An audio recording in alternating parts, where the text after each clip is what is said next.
data systems, sources. Some have Cerner, some have Lawson, some have McKesson. There's no shortage of source systems, and they vary from hospital to hospital. But agnostic of whatever the source system is, they all house and maintain certain key attributes. And that's what we designed our predefined data model around. What are those key attributes that every hospital already captures? And so if you look for everything from the green upwards, every hospital has their own source systems, but from the purple part where it says Catalyst Data Model right in the center of the screen there, that's where we started our process for building out this solution. So we have a predefined data model that collects information at the patient level, at the employee level, at the product line level, diagnostic level, etc. So we have a predefined data model.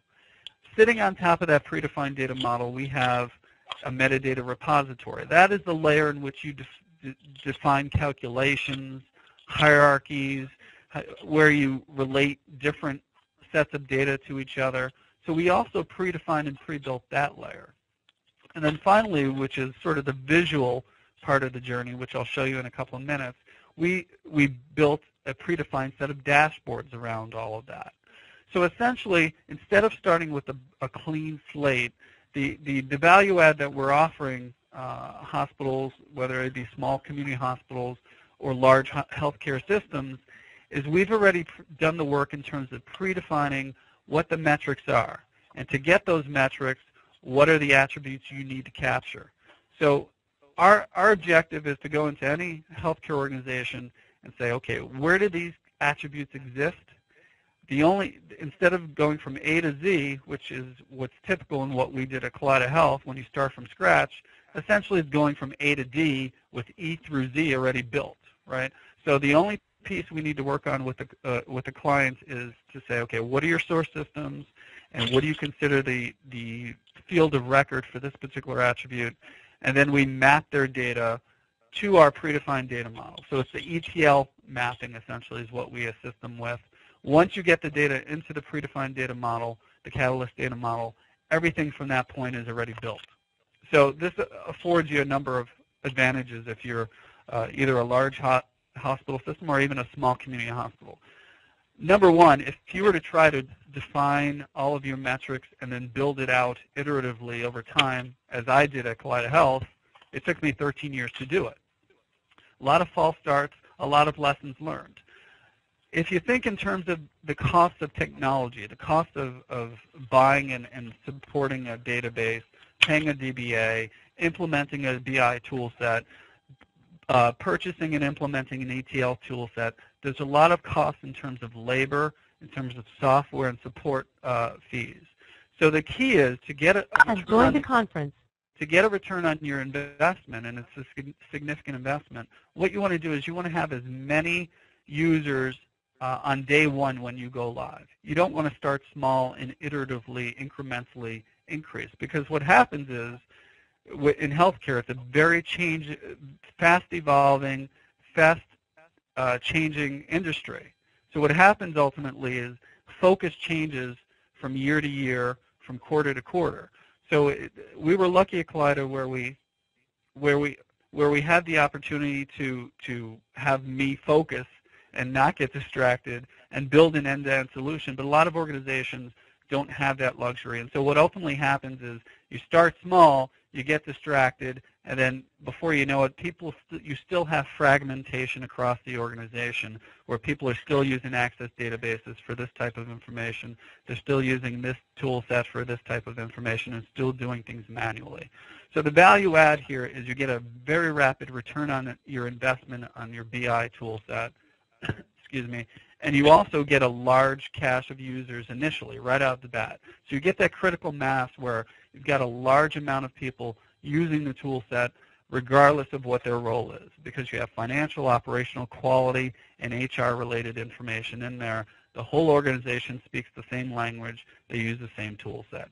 So that is the concept from 50,000 feet. I'll pause there. Does anyone have any questions related to that concept?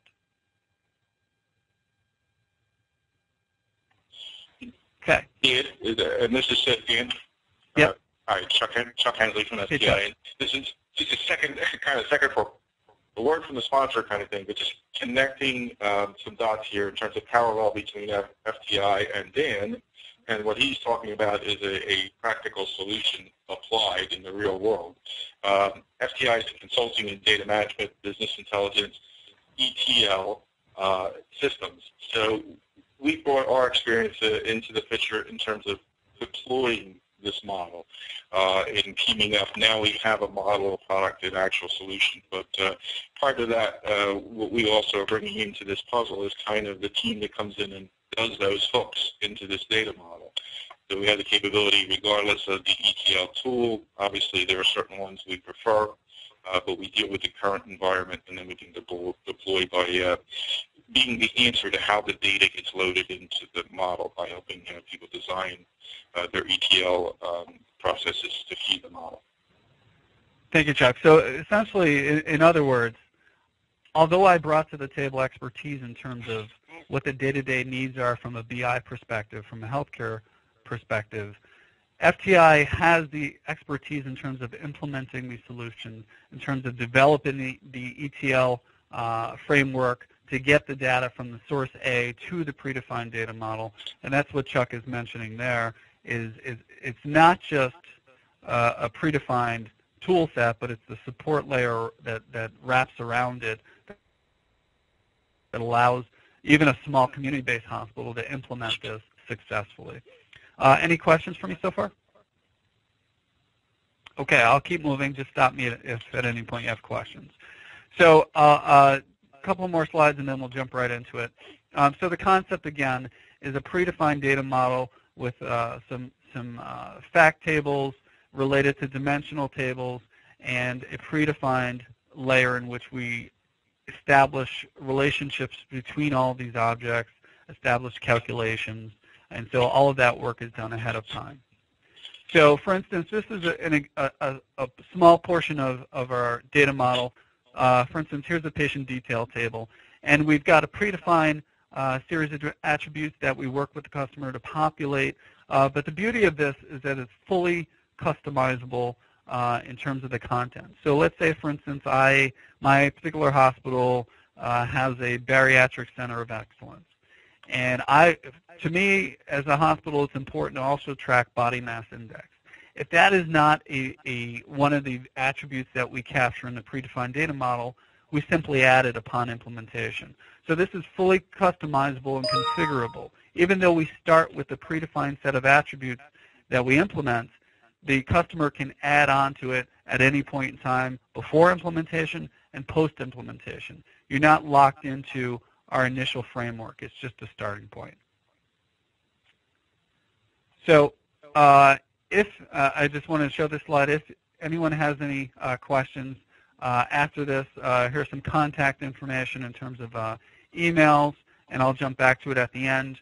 But here's some examples, and then I'll jump into the tool so you can see the functionality. But when we talk about a balanced scorecard, we're really talking about financial metrics, and that speaks to profitability, payer mix, case mix, charge detail from the billing systems.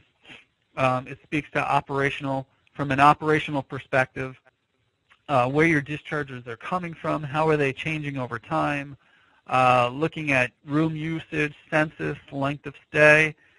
We have dashboards around quality and important metrics around mortality rate, for instance, or readmissions. And then finally, that last piece is usually, typically for any hospital, the biggest part of expenses, which is the human capital part of it. And so we have dashboards focused on things like turnover rate, payroll, overtime utilization, paid time off, things of that nature. So it's a balanced scorecard approach, and without any further delay, I'll jump into it. Does anyone have any questions for me at this point? So what I'll do, and stop me at any point, but what I'll do is the screen you just saw was the actual landing page. So when we implement, that's what they'll initially see is sort of a content map of that balanced scorecard where you have financial, operational, quality, and staffing metrics. And so I'm just going to jump into one or two dashboards on each of the pages, just to sort of give you a flavor for it. And then we'll stop there and address any questions you may have in terms of the product or FTI, anything of that nature. But for instance, here's the profitability dashboard. So when we implement, we work with you to define what your product lines are at the hospital. And typically those are, say, DRG related, for instance. So categorizations of DRGs make up my distinct product lines, right? So I have things like orthopedic, surgical, cardiac, etc. Okay? So here, for instance, I'm on the profitability dashboard page. And each individual dot here represents a different patient. So I'm not necessarily concerned about the cluster here. I'm really more so concerned about the outliers. So this particular patient is highly profitable relative to the total charges posted. And this one I've lost a lot of money on. So displaying the information in a scatter plot allows me to see who those outliers are for each of my hospitals. So my sample data here, I have two different hospitals, an East Hospital represented by the purple and a West Hospital represented by the orange. And so this allows me to focus in on any particular individual patient and understand why they are an outlier. So I'll show some functionality here, but it's throughout the dashboard, where we have the ability for the user to click on any of these patients and drill down to the patient level detail. So with one click, I've jumped down to the patient level detail, and I can see information on who the patient was, when they were in-house, how long their length of stay was, and you know, we can add additional information in terms of who the physician was, what the product line was, etc. So that's sort of the general spirit of the tool set. Is we've got a predefined data model, and then this is the predefined dashboard layer of it, where we're using best practices in terms of the tool set. So integrating all of the functionality of Oracle Enterprise Edition, such as drilling down to detail. We've got a lot of field parameters, drop-downs, which allow one particular page to serve and answer questions across the organization for various roles. So even though by default it looks like this, folks have the ability to use the parameterization, to change date ranges, to limit it to certain subsets of the information, and then go from there. So that's sort of the spirit of the tool. Is we've designed it in a manner where it can satisfy the needs of a broad audience. So for instance, if I'm the chief of service of orthopedics, I can see my particular subset of patients, whereas the chief of service of cardiac can see their slice of the world. And so this sort of serves as a one-size-fits-all solution for a very broad audience base. So that's sort of the scatter plot view of it, where you can drill down and understand the outliers a bit better. Over to the right, we have an aggregate view of the dollars in terms of profitability. So I can see how profitability is changing over time in terms of aggregate dollars here. And then below that, I can see the volume of cases and how that's changing over time. And then over on the left-hand side here, I have that granular level detail where I'm showing the biggest losses from a patient perspective. So from worst to best, we're sorting this information. So I can quickly understand who are the patients in orthopedic surgical for whatever date range I ran it for, who are those patients that I lost the most money on. So it's sort of looking at the same information from a number of different angles in order to answer different types of questions with the information. So that's just one dashboard page that focuses on profitability by product line. Any questions for me?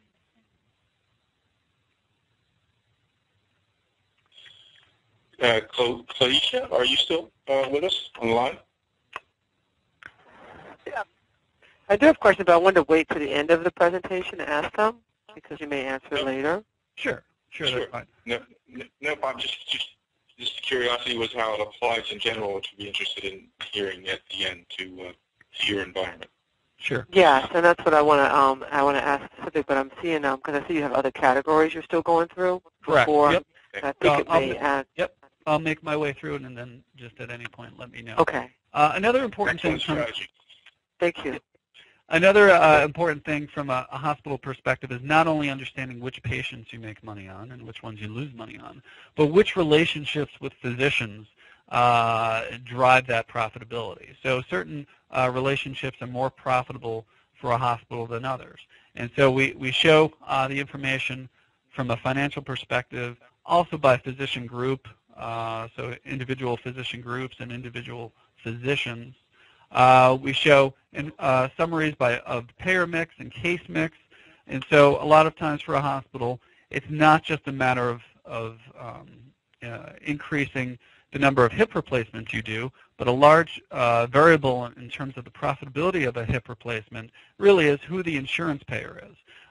So you're going to have a different level of profitability on a Medicaid patient versus a Blue Cross patient, for instance. And so that's an important aspect from a financial perspective for a hospital, as is case mix. So for instance, if on average when we do an orthopedic surgical case, let's say we make $5,000 per case, but within orthopedic surgical you have everything from a knee replacement and a hip replacement to an operation on a toe, right? And so as you can imagine, the profitability on a toe surgery is less profitable than would be a hip replacement. So case mix and payer mix are important variables to understand your profitability from a financial perspective. I'll quickly jump over to operational. So when I say operational, I don't literally mean operations in terms of surgeries. I mean in terms of running hospital operations. So we look at things in terms of, for instance, the number of discharges. FTI has left the conference. So we look at things like discharges. Has left the conference. Okay. Hi there. Has left the conference. Everybody with me still? Mm-hmm. Okay. So we look at things like discharges and where the discharges are coming from.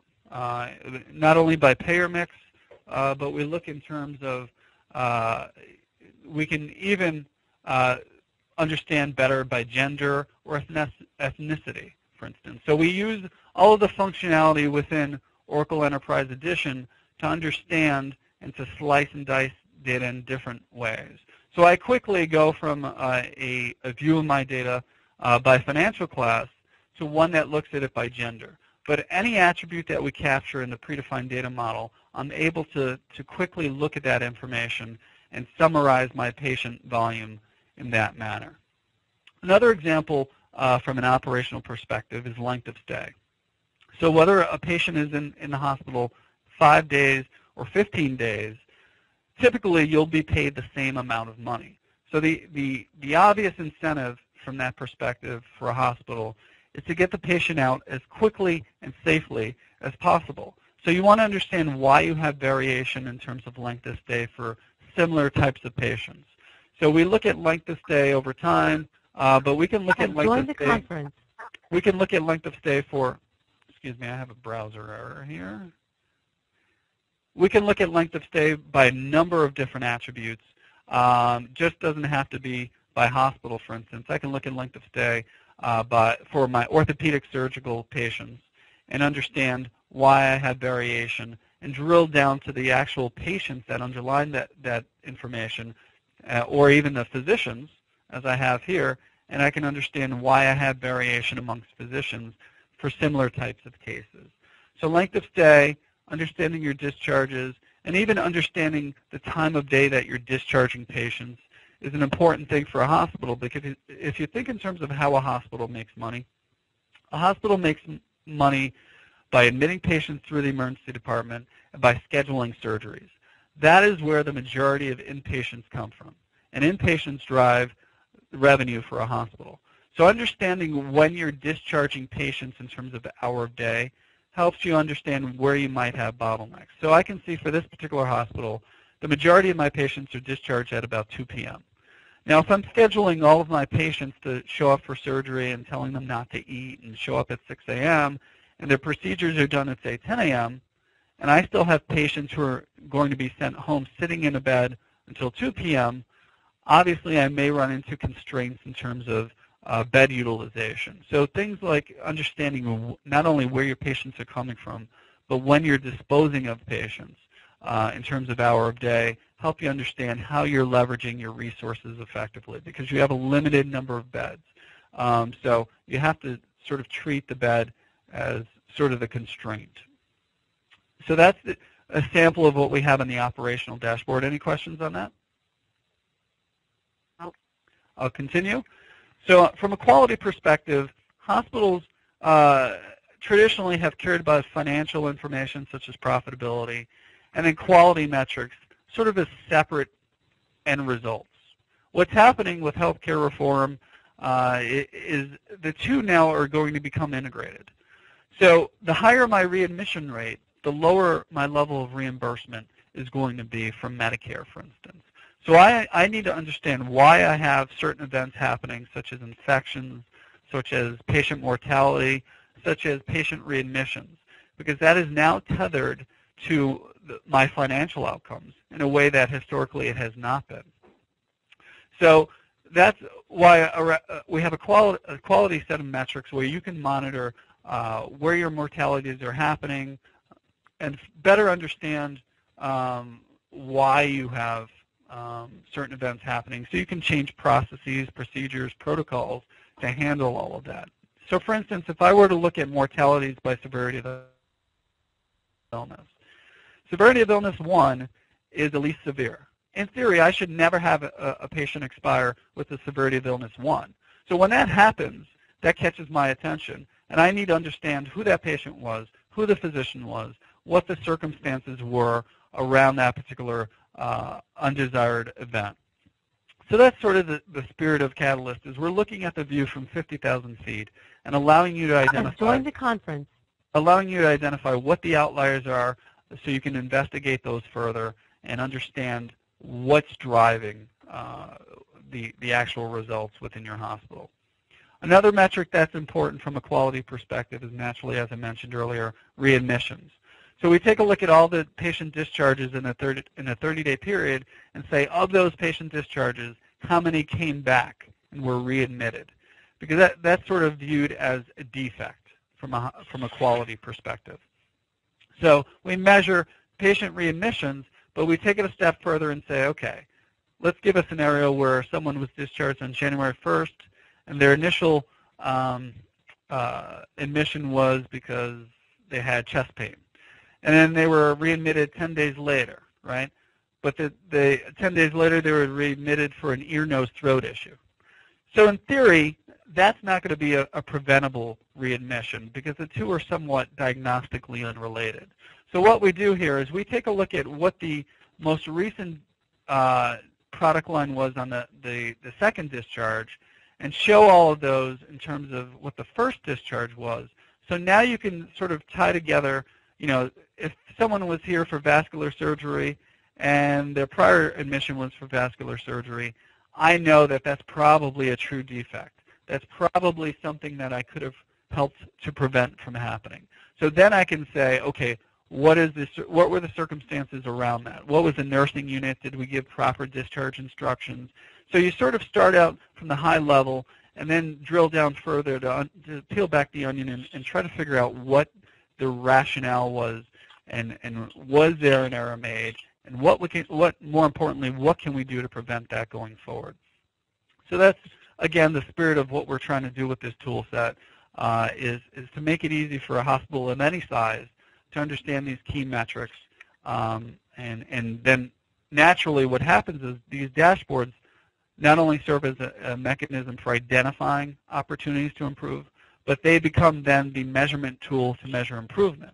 So when you put a process in place to reduce readmissions on the vascular surgery side, in theory, you keep going to that dashboard and you should see the numbers decline over time. So the final set of dashboards is around staffing. So we take a look at payroll utilization, for instance. So I can look, for instance, at unscheduled time off. How is that trending over time? In the middle here, I'm looking at the most recently completed pay period.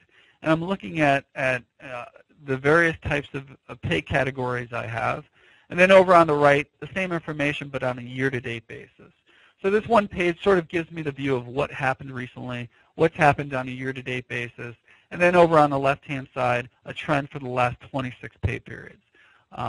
So gives you sort of a good view by department of what's going on and where things are sort of spiking up and trending.